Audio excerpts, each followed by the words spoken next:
শ্রমিকদের যেই বকেয়া বেতন ভাতা আছে সেটাও অবিলম্বে পরিশোধ করতে হবে এবং সেটা পরিশোধের লক্ষ্যে আমরাও আগামী শনিবার বিজেএমই এর সাথে বসবো এবং কিভাবে সেটি পরিশোধ করা যায় অতি দ্রুত সময়ের মধ্যে।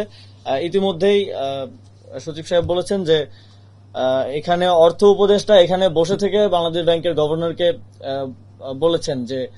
খুব দ্রুত যাতে, আপনারা জানেন একটি প্রতিষ্ঠানকে ঘিরে আজকে যেই আনরেস্ট সেটা অনেক বড় আকার ধারণ করেছে, সেই প্রতিষ্ঠানকে দ্রুত ঋণ দেওয়ার মাধ্যমে যেন শ্রমিকদের বেতনটা দেওয়া হয়, সেটা আজ রাত অথবা কালকের মধ্যেই শ্রমিকদের কাছে পৌঁছে যাবে বলে আমরা আশা রাখছি। এবং মন্ত্রণালয়, শ্রম অধিদপ্তর, কলকারখানা, প্রতিষ্ঠান পরিদর্শন অধিদপ্তরের কর্মকর্তাদের মাঠ পর্যায়ে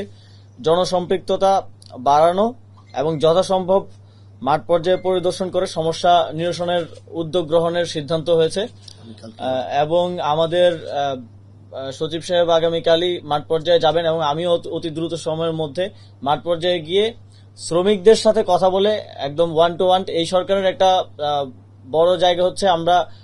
মানুষের মধ্য থেকে এসেছি, আমরা মিছিল থেকে এসেছি এবং আমরা আসলে মানুষের সাথে,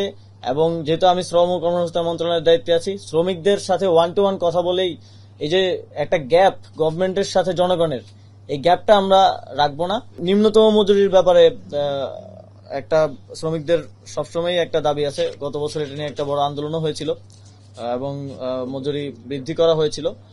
এবং এটা নিয়ে একটা ভালো সমাধানের দিকে আমরা কিভাবে যেতে পারি সেজন্য নিম্নতম মজুরি বোর্ড আছে আমাদের, সেই বোর্ড থেকে উদ্যোগ গ্রহণ করে ত্রিপক্ষীয় বৈঠক শুরু করা হবে এবং খুব দ্রুতই আমরা সেটা শুরু করব এবং খুব দ্রুত সময়ের মধ্যে যাতে শ্রমিকদের নিম্নতম মজুরির যেই দাবি রয়েছে এবং সমস্যা আছে, শ্রমিক নেতৃবৃন্দের সাথেও কথা বলে, মালিক পক্ষের সাথে কথা বলে সরকার এই বিষয়ে একটি ভালো সিদ্ধান্তের দিকে যাওয়ার আমরা চেষ্টা করব।